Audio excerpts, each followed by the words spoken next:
At the World Economic Forum in Switzerland, there's one issue dominating many others: Donald Trump's renewed threats over Greenland and how Europe and its allies will react. The US president has said Washington will impose a 10% import tax on goods from 8 countries who've opposed Trump's bid to acquire the Arctic island, which is an autonomous part of Denmark. Canadian Prime Minister Mark Carney, whose country Trump has previously threatened to annex, stood firm. Canada strongly opposes tariffs over Greenland and calls for focused talks to achieve our shared objectives of security and prosperity in the Arctic.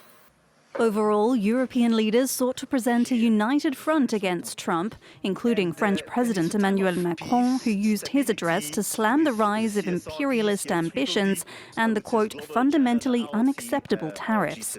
EU Commission Chief Ursula von der Leyen called the additional levies a mistake. The European Union and the United States have agreed to a trade deal last July.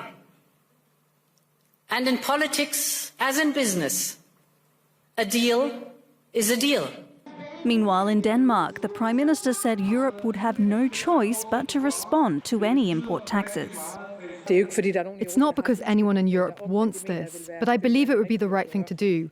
However, until February 1st, we will naturally work to prevent this from happening.